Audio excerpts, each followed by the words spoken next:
program directors. Even when I had a mix show on the radio, we broadcast from a club. The program director was there every time I played. He didn't necessarily tell me what to play, but I had a little more freedom.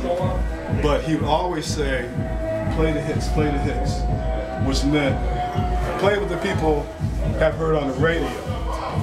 That's what it meant. But I said, okay.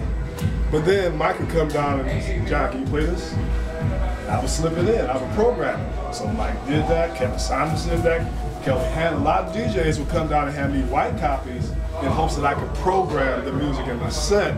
And that's how Mike and I became friends, because he said, I would never ever forget what you did for Underground Resistance, because you went against what they asked you to do. They did eventually fire everybody else. They did, I'm serious. I played, I don't know what track it was, but they said it was too explicit and blah, blah, blah, blah. Bam, you're gone. Just like that. I was there 1 week, I was gone the next, and I got another job on another radio station. But anyway, I digress. So, how I got off into that, I don't know. So, that's how Mike and Jeff got together and formed Underground Resistance. And it has become this. For 20 years, this is actually Jeff. The first time he played at Tresor in Berlin. Face cover, because we all used to wear masks back in the day. And that was done for a number of reasons. Because our philosophy, you don't necessarily need to see the DJ, let the music speak for the DJ. So people go to clubs because this DJ looks good, you know, whatever he's doing, his antics on stage, or I don't know. So we just, not me, because I wasn't with them at that time, but that was the philosophy behind the DJs playing with masks. So they wanted people to concentrate on the music. Brilliant, it worked. Also increased our record sales. So there's Jeff in Hamburg, I think. And I forgot to listen to this. Oh, it's in Australia, I guess. And Underground Resistance has released a lot of first records for a lot of very, very, very prominent, world-renowned DJs. Rob Hood, of course, and Rob is responsible for Minimal Techno, the creator. And people come and argue with me again, and they say, no, it was Richie Hawtin. I said, no, it was Rob Hood. And I mean, people, it's really weird. I mean, because I let people say whatever they want to say, you know, because sometimes people have asked me questions, and I can't answer them. And the people, I've been corrected. And then they Googled it and say, see, John, this is how it happened right here. And I'm like, okay, thank you. So you can finish the tour. So Rob Hood, we put out Jay Dilla's first record. We put out Kenny Dixon's first record. We put out Terrence Parker's first record, Blake Baxter's first record, and a number of DJs who have gone on to become international. And one thing that the UR philosophy is to have your own. So we encourage the artists to form your own label or whatever. It could be just you. It could be you and your wife, or your booking agent, or your dog, or whatever. And because you have more control. When you sign with a major, you lose that. So it's work, you know, it's up and down, but we have a lot of labels here and a lot of DJs. And I just want to get back to Berlin, because we have a very, very, very strong connection with Berlin for like 20-something years. And Detroit Techno actually hit Berlin when the wall was coming down. And Detroit Techno helped to bridge the gap between the East and the West, bringing the young people together, which was really a big thing because it also contributed to the resurgence of the arts there. Because Berlin looked like Detroit back then. And that's why there are comparisons now that Detroit is a new Berlin.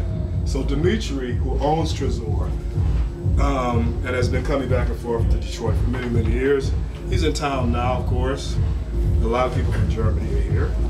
He wanted to open up a club here, and he tried to do it in the 90s, but it probably just wasn't the right time because, you know, it just didn't work out. And it would have been the place where Club Blue is, if you've ever been to Blue, on Woodward Avenue. That was a building that he wanted to buy initially.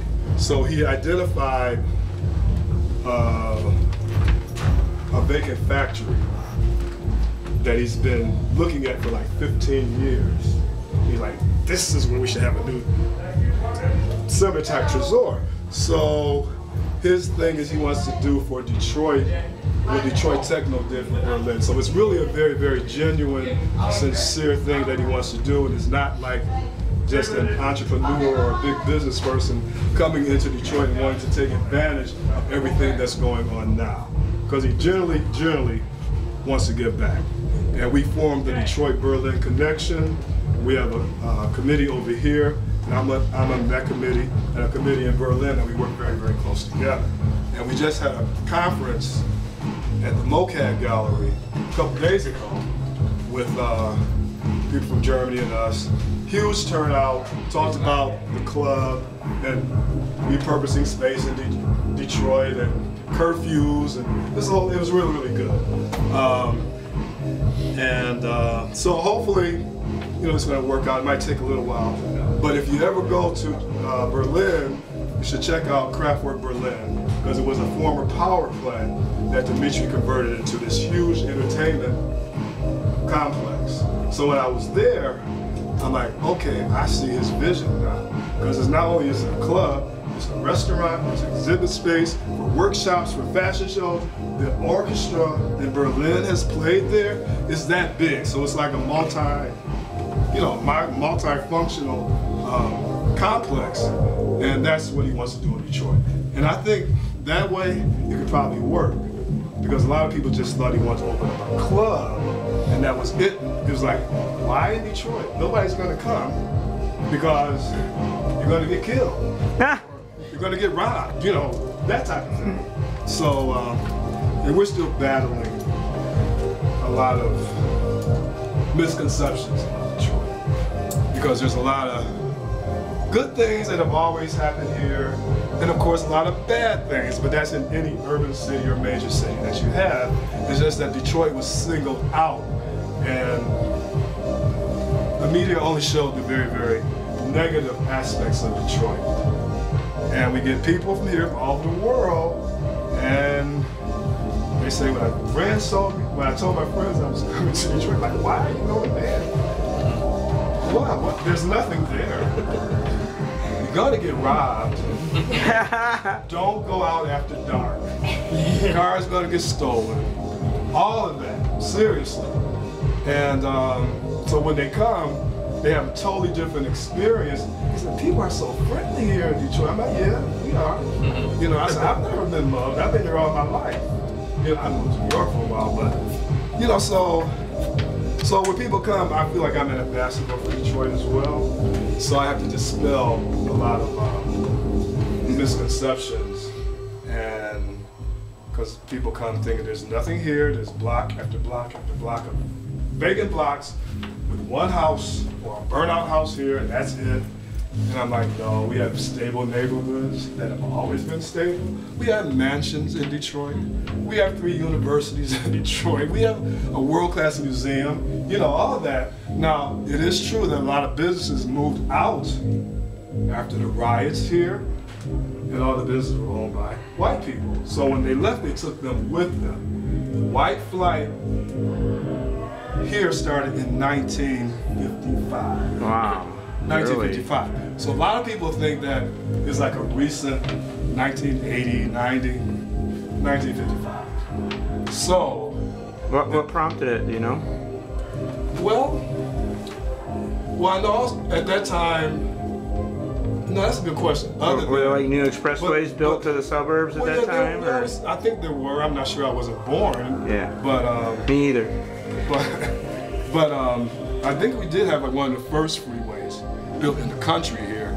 But basically, and to be perfectly honest and blunt, is because white people didn't want to live amongst black people. That's the majority. That's the primary reason. A lot of racism here always has been. It can be subtle or whatever. but it